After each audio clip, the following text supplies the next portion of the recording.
You're listening to the What the Wrestling Podcast, the show that brings you all things wrestling with your host, RJD.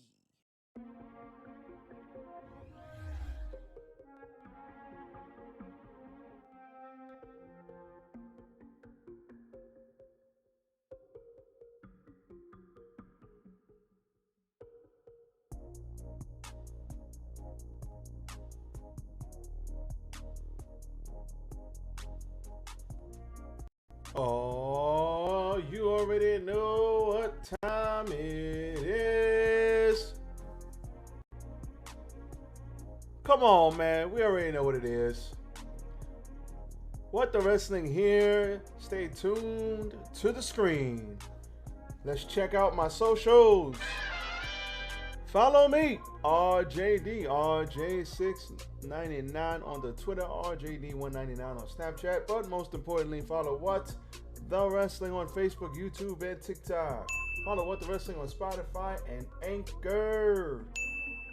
Let's not waste any more time. Let's go.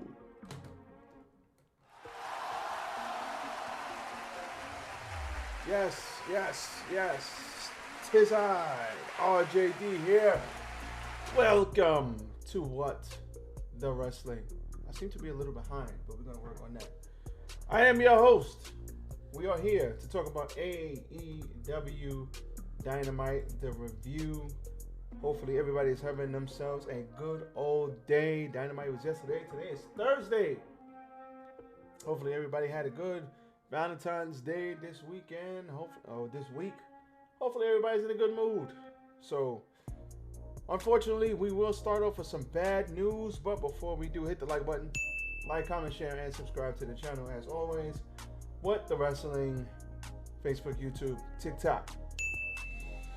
No, unfortunately, bad news. Bad news. Jarrett has passed away. This is rough stuff. There's a bunch of people posting on Twitter. I will talk about some of that. Now, NWA tweeted, the NWA family is saddened to hear the passing of the legendary Jarrett, a very important part of the professional wrestling business. We send our condolences to his family and friends. Dave Meltzer tweeted out, we will have a story on the death of Jarrett up on the site shortly. He was a genius booker for his time, one of the best ever, drew ratings nobody will ever touch again. Best to Jeff and the family. This is Jeff Jarrett's father. Sean Waltman, X-Pac, he put up, I love Jarrett, he believed in me, he's responsible for Marty and I becoming tag champions. I was also one of the first people he called to help start TNA. I'm very grateful to Jerry, and I'm really sad to know I'll never see him again. Just an outpouring of people putting up stuff on Twitter. It's sad, man. It's these guys, it's guys like this that contributed to the wrestling business that made it what it is today. Without a lot of these guys from the past, like, there is no wrestling business. So when it's sad to see, and that guy, he's a father, he's somebody's father, he's a part of somebody's family. You always have to look at things in that, or I always look at things in that perspective, because just because one of our favorite wrestlers or somebody from TV passes away, you gotta remember they got families too, they're humans too, and it sucks because the older I get, and I ain't even that old, but the older I get, the more it's just like, this death is a part of life, and it sucks. It's hard to deal with sometimes. It's hard to come to grasp with, but you gotta realize death is a part of life, and this guy was one of the reasons, very impactful for his time, and one of the reasons he's helped so many people behind the scenes, and one of the reasons the wrestling business is where it is today. So legendary wrestler, promoter Jarrett died at the age of 80. WWE announced Tuesday Jarrett's impact on the wrestling industry was immense and continues to be felt today in direct and indirect ways. He transformed the business to help shape the product fans are watching now. And his son Jeff is a WWE Hall of Famer who has wrestled for numerous promotions and is currently signed with AEW. Just sad stuff. My condolences to Jeff Jarrett and his family. They've been a part of the wrestling business literally forever. I remember Jeff Jarrett when I was a damn kid. So it's like they literally been a part of the wrestling business forever. Like wrestling runs in their blood, and it's just sad to see somebody lose their father. You never want to see things like that, but he has contributed to so many things, many people's careers, and its impact will be felt. So all I can say is just rest in peace. 80 years old, had an impactful life, and hopefully all of us could strive to make impacts in people's lives and make impacts in the world, make an impact in the world like Jarrett. So my condolences to Jeff and his family, and that sucks. So let's talk about Dynamite. AEW Dynamite live in Texas. No, they were in Laredo, right? Yeah, they were in Laredo, Texas, I believe. Crowd was, I'm not gonna lie, this Dynamite show has not been like the last 5 or 6, but it was good. It just hasn't been like the last 5 or 6. So let's talk about this. We had ourselves an AEW All-Atlantic. I need some water. We had ourselves an All-Atlantic Championship, All-Atlantic Championship match. We had, actually it was a triple, what the hell am I talking about? You stupid. A damn triple 3-on-3. Cassidy with Danhausen, the Acclaimed, versus Jeff Jarrett, Jay Lethal, and Signum Singh and Sanjay Dutt. So it was a 4-on-4 match. I don't know what the hell I'm talking about. Listen, I'm gonna get it together, all right? We'll get it together, y'all. This was a fun match, back and forth. We had fun spots. Some Jay got hit with the Famouser, but we had a bunch of different things going on. They had spots where they were holding up his legs, and they were gonna do the WhatsApp stuff from back in the day, and hit him with the scissor me. I forget what he calls that thing. It used to be WhatsApp, and then they would headbutt him in the crotch. Now it's like scissor you in the crotch. So Aubrey tried to get Dutt out of the ring, and Jeff Jarrett hit Daddy ass with the Golden Globe. Then Lethal took out Bowens with the lethal combination. Dutt tried to take out Max Caster with the pencil, but he ran into the Orange Punch. And it continued to break down, and Dutt got dropped with the Scissor Me Timbers. Oh, that's what it's called, Scissor Me Timbers, to give Bowens the pin, and the Acclaim had a stare down with the Guns, who came out a little bit after everything was over. I mean, a little bit in the middle before everything was over. So this was a fun match, fun start, a lot of fun spots. Love all these teams. Nothing wrong with this. It was smooth. So I ain't mad at it.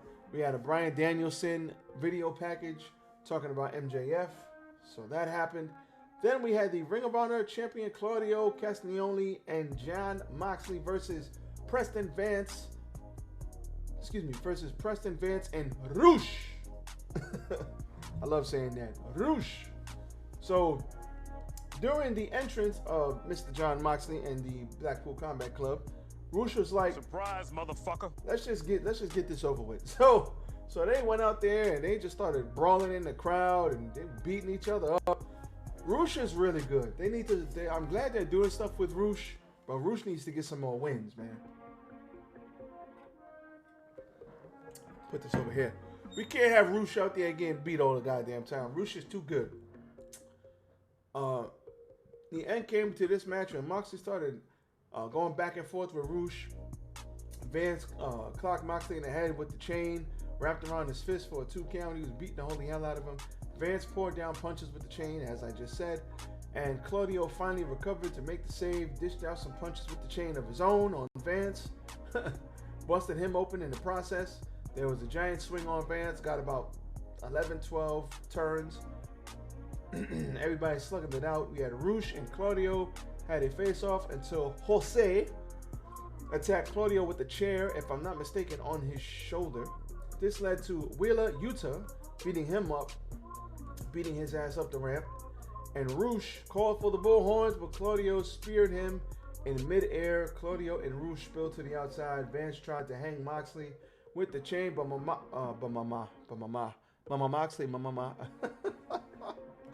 But Moxley reversed it, took the chain, choked Vance out, and hit him with a arm breaker, chain throat choker combination.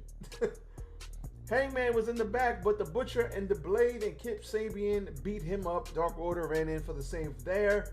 So that will be coming to fruition soon. Jim Ross had a sit down with Wardlow, who shared some of his personal stories with Joe, talking about his father. But he lost touch with his father. His father was in his life until 8. Then when he saw him again, he had stage 4 cancer. Unfortunately, then he lost touch with him again and saw him again. He was in hospice. So Wardlow said he grew a beard and cut and grew out hair for him. Joe knew this and took it from him, the connection to his father. Joe might have survived every monster, but he won't survive Wardlow. I'm glad they explained why Joe cut his hair and why that meant so much to Wardlow. Because at first I was just like, okay, he cut his hair, he got a ponytail, he cut it, it's going to be all right, it is what it is. But now we understand why Wardlow was so pissed off and why Wardlow really wants to kick Joe's ass. So I like this. I think Wardlow's going to take the title back. They're playing hot potato with the title. They need to stop that shit and keep the title on one person. After you keep it on one person, establish a heel or the opposite to build up and eventually take the title, or do some cowardly stuff to get the title, because they're doing too much with the TNT title. Too much hot potato. If it goes back to Wardlow, which would make no sense because it was on him in the first goddamn place, then the person to take it from Wardlow is Powerhouse Hobbs. Powerhouse Hobbs needs to take the title from Wardlow, but not yet. Let Wardlow get a few good defenses in. Let him get 6, 7, 8 defenses. Then you start building up the Powerhouse Hobbs to beat Wardlow, and then hopefully by then Wardlow can move on up the card and go on to bigger and better things. But they need to start treating that TNT title with some respect. Real talk. Hit him with the respect my authority, please. Respect my authority. Need to put some respect on that title's name. Then we had Ring of Honor Tag Team Champion Mark Briscoe fighting Josh Woods with Smart Mark Sterling, Ari Daivari, and Tony Nese at his side. This is dope for Briscoe in his second AEW match. Woods, good opponent. Shout out to Mark Briscoe doing what he had to do. Froggy Bow for the win. I like this. Is Briscoe all elite? I thought I saw a graphic of Briscoe that he was all elite, but people be making fake graphics, so I don't know if it was real or not. But if it is, good for him. Good for him. All I can say is, in spite of all the tragedy that's going on in this brother's life, he continues to press on. He continues to push forward, and there's nothing that anybody can say that would, ease the pain of his brother not being here. But at least he gets to press on. He gets to show what he can do. And now he is getting the spotlight that they already should have gotten. But he is getting the spotlight that he deserves for being the great wrestler that he is. So, yeah, shout out to that. So, we had like I said, Froggy Bowl for the win. So, Renee Paquette has a sit down with Adam Cole, baby. Adam Cole said he couldn't be happier to be back on the road with AEW. He's disgusted. He's not in the ring, but many victories are what he's come to appreciate. Looking at the roster, he has a few ideas of who he wants to face, but he'll keep that to himself. And it's going to be good for AEW for Adam Cole, baby, when he returns to action. Next, we had MJF. He threw a fan's phone, tossed a drink in another fan's face. Fans got mad. They were booing the hell out of him. Very, very funny stuff. MJF is a prick after all. He started the promo saying it wasn't long ago that fans worshipped him. They were devil worshippers. Now they are not. It's over for that. Nope. Fans are fickle. And he says he's better than everybody, and they know it. He said, this isn't sing along with MJF. You shut the hell up and let me speak. He said, that's it. I'm better than y'all, and y'all know it.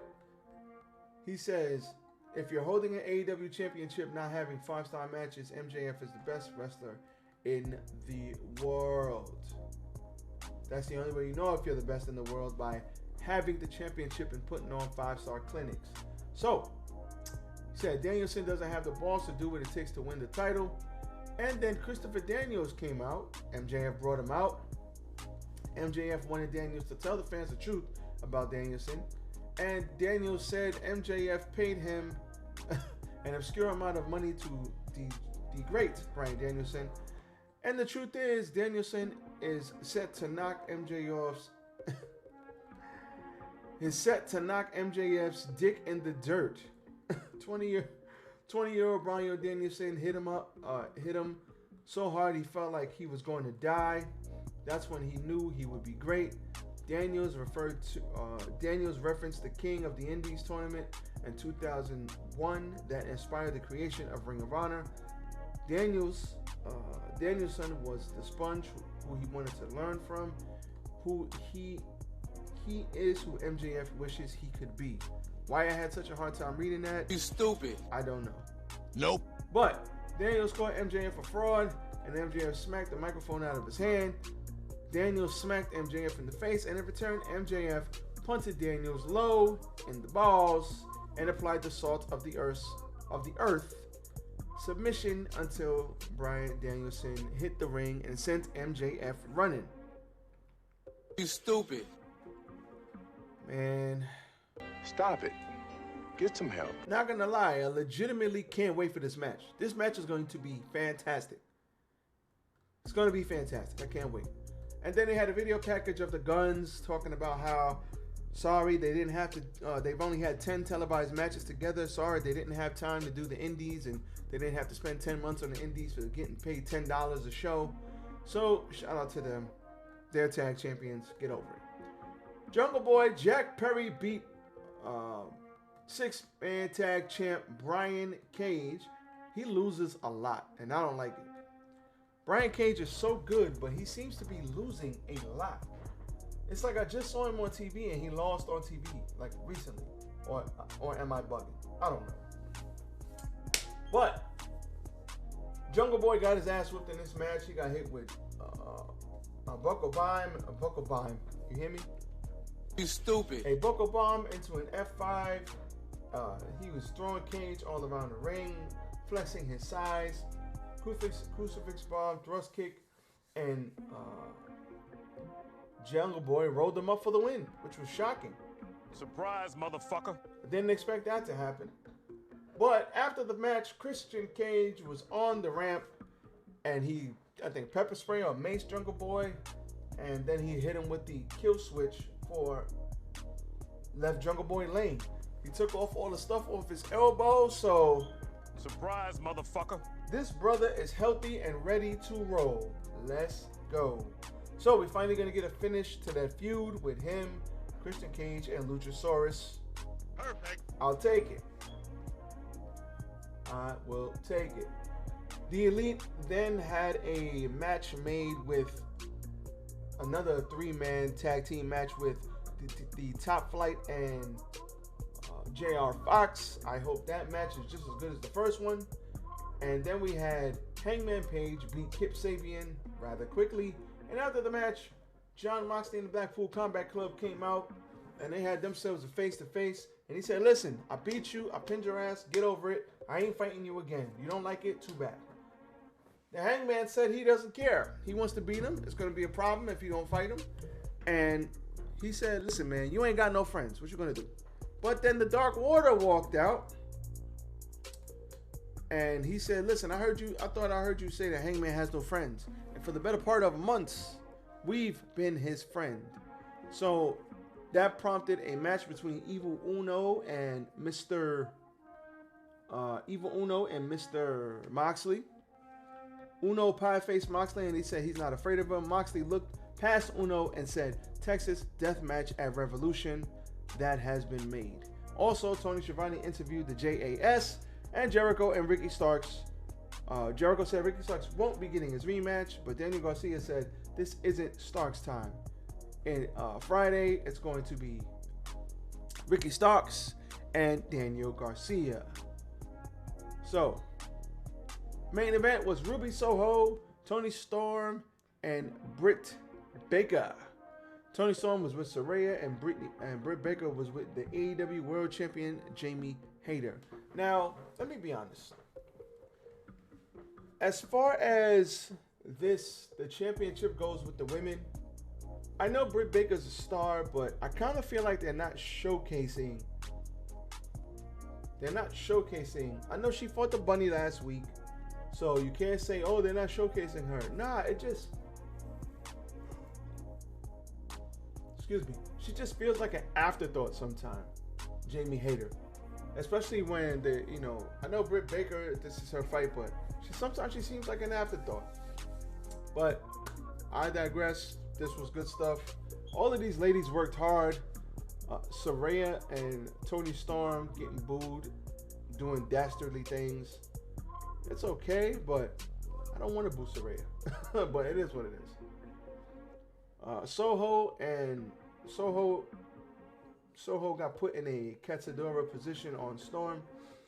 Baker did a schoolgirl, and Soho went flying, which allowed Storm and Baker to slug it out. Ripcord elbow and a spinning fisherman suplex got Baker a 2 count, as Soho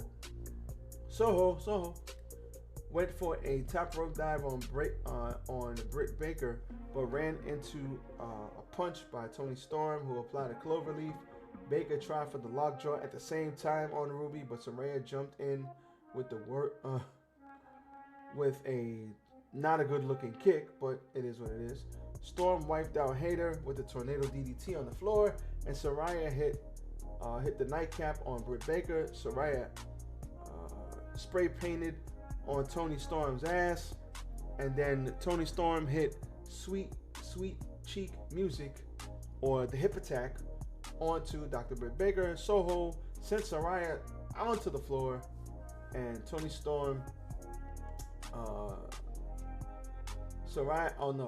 she sent Saraya crashing into Toni Storm, and Saraya was out there with Hayter. They were doing what they had to do, and Soho rolled up. She rolled her up and got the win. So Soho got the win. Good for her. Nothing wrong there. I think Ruby needed a win. And afterwards, Soho, Saraya and Hayter both demanded that Ruby Soho side with them. So we'll see what happens. She's probably going to end up fighting this girl soon, Jamie Hayter. That should be a very good match. I fully expect Jamie Hayter to win, but because of shenanigans, because there's always freaking shenanigans. So we'll see what happens. But that was your AEW Dynamite.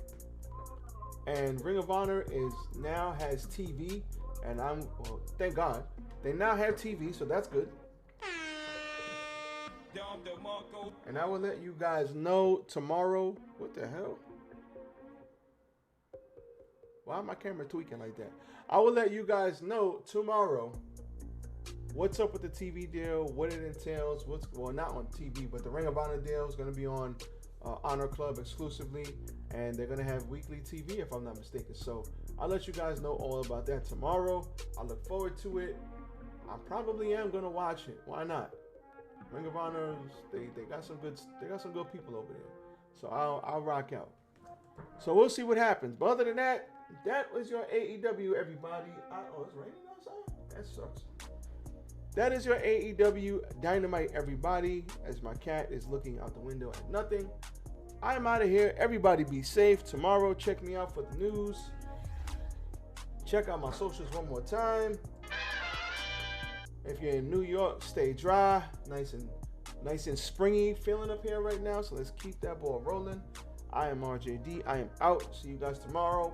Peace.